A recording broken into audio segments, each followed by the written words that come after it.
hasil belajar siswa. Nah, dalam judul ini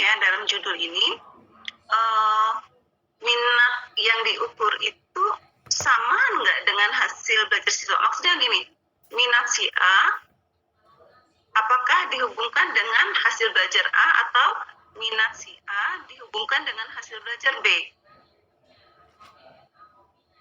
Minat si A dengan minat si A dengan hasil belajar si A.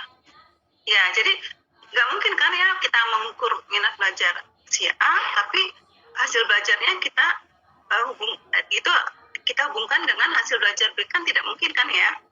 Mungkin. Berarti kita harus melihat keterhubungan yang sesuai antara minat si A dengan hasil belajar si A. Nah, kalau begitu banyaknya data minat dengan banyaknya data hasil belajar bagaimana? Sama ya.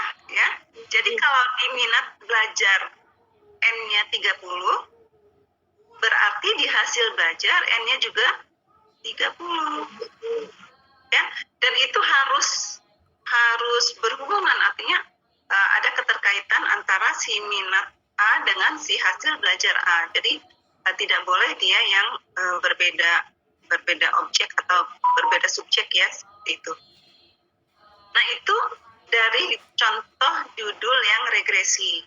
Jadi kalau misalkan ada yang membuat proposal seminar judulnya seperti ini, tapi N minatnya 30, N hasil belajarnya 40, itu wajib dipertanyakan. Jadi nanti pakai regresi atau apa ya? Karena kalau regresi, N-nya itu harus berpasangan. Sampai sini bisa difahami? Paham ya? Bisa, Bu. Jadi judul regresi terkait data, itu datanya itu harus berpasangan, ya, harus berpasangan. Tidak boleh yang N-nya sendiri entah apa, yang minatnya entah apa, yang hasil belajarnya entah apa, kemudian N-nya beda-beda, ataupun kalau N-nya sama ternyata kita tidak bisa melihat hubungannya, itu nggak bisa ya. Jadi kalau dalam judul-judul regresi datanya itu harus berpasangan. Nih, dan itu bisa kita lihat hubungannya. Nilainya gila. Ya. Nah, kalau misalkan Anda menghadiri seminar ya, yang sudah misalkan pengaruh model belajar PBL terhadap hasil belajar siswa. Itu kan ada kata pengaruh juga tuh. Ya, ada kata pengaruh juga. Kamu tuh kayak aku di Nah, apakah itu layak diteliti dengan menggunakan rumus regresi? Emang aku tuh B ya? Terlalu baik kan? Pada aku alasannya apa? Kesel karena temen aku dijahatin. Karena data N-nya itu Ya Allah. masih Kamu A aja masih bilang dia Pertama apa? jahat. Yang kemarin sudah kita bahas. A aja tuh cuma 3. karena model PBL Gak ada kayaknya, langsung ke B. Iya, itu model PBL bukan Terus variabel. tahu nggak, Ya. nilai minimal Kalau A, orang A memaksa ya, variabel, 80, nilai terus semuanya mengukurnya pakai apa dari ya? kuis. Kalau tadi kan minat belajar pakai angket. Ya, minat belajar pakai angket, enak ya kita mengatakan itu. Ini pakai angket, jelas ya. Nah, kalau PBL itu mengukurnya pakai apa? Datanya seperti apa? Saya kan Ya. Terus kalaupun dipaksakan, misalkan ada PBL 1, PBL 2, nah, terus data berpasangannya bagaimana? Ya kan? jahat banget. Kan tadi kita sudah bahas kalau regresi Allahu datanya itu Akbar. harus berpasangan ya, dan terlihat hubungannya. Nah, terus PBL itu misalkan hasil belajarnya ada 30, apakah PBL-nya juga ada 30? Kan bingung ya kita di situ. Nah, kalau itu meragukan, dari hal itu saja meragukan, berarti kita tidak bisa menggunakan rumus regresi untuk judul tersebut. Ya.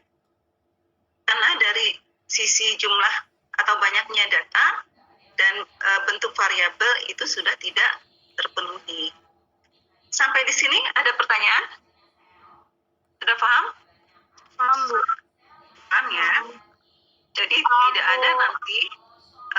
tidak ada nanti yang kalian menggunakan rumus regresi untuk judul-judul yang menggunakan model PBL atau pemecahan masalah terhadap hasil belajar ya. Itu beda ya. Judul-judul regresi itu seperti yang Ibu tampilkan di sini. Misalkan pengaruh minat terhadap hasil belajar siswa. Nah, sekarang ada validitas hubungan antar variabel. Misalkan begini, di samping rumah ibu itu ada puskesmas, ya. Puskesmas itu tiap hari Rabu itu melakukan posyandu, ya. Jadi setiap hari Rabu itu banyak ibu-ibu hamil yang lewat depan rumah ibu. Lalu di samping rumah ibu juga itu ada pohon kelapa yang berbuah lebat, ya. Buahnya itu sering berjatuhan. Sebentar.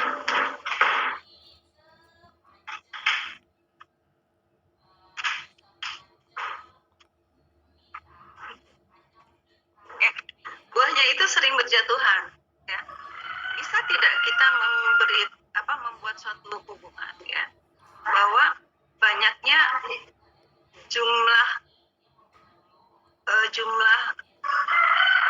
buah kelapa yang jatuh kita hubungkan dengan banyaknya ibu-ibu hamil yang lewat depan rumah.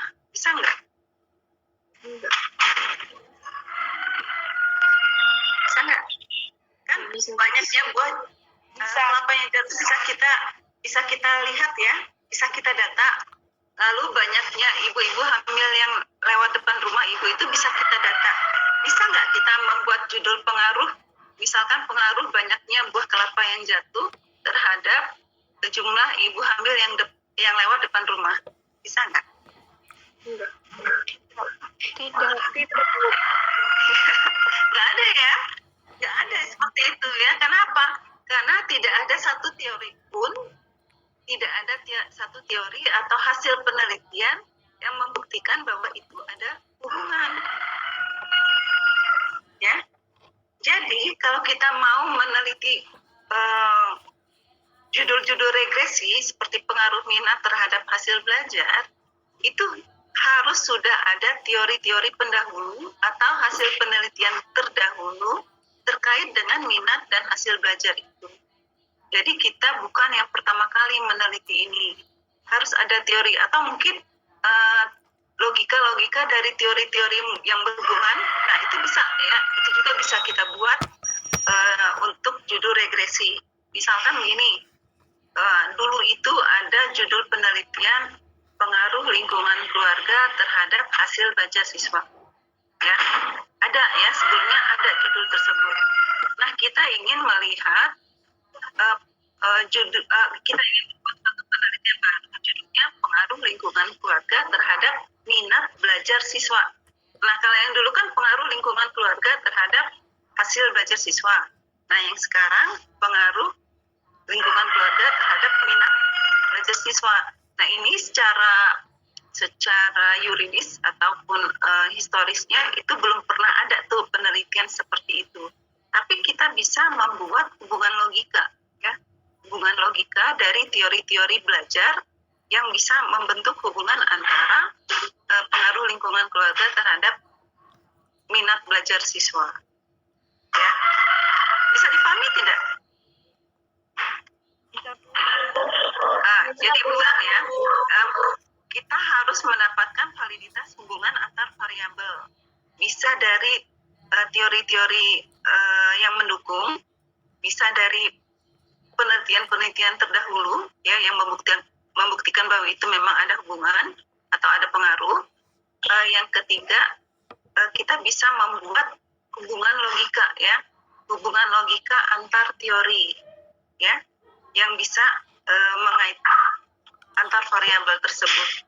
Jadi belum tentu sudah ada penelitian terdahulu atau belum tentu ada teori-teori pendahulu, tapi kita bisa membuat hubungan, ya, lintas teori yang akhirnya membentuk hubungan atau pengaruh tersebut. Oke, ya. Jadi harus ada itu. Kalau tidak ada itu, kita tidak bisa membuat penelitian dengan judul regresi. Linier itu apa? Lini, garis lini. Lurus, Bu. Saya nggak tahu.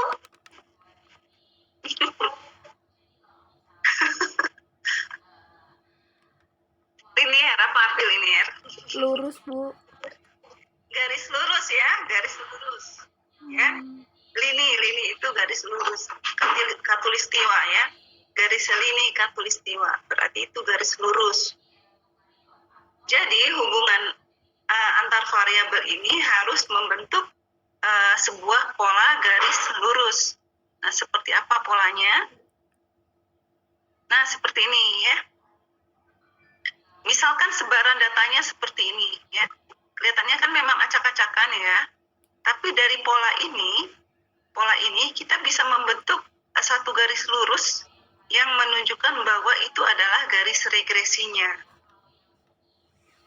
Ya. Jadi ada juga yang tidak bisa membentuk garis lurus ya. Artinya garis lurus itu tidak berada di tengah-tengah titik-titik ini ya. Jadi dia bentuknya polanya seperti hiperbol ya, hiperbol. Nah, kalau hiperbol dia kan tidak bisa membentuk garis lurus. Kamu ngapain? Ya. Bagaimana? Bisa dipahami? Nah, jadi garis lurus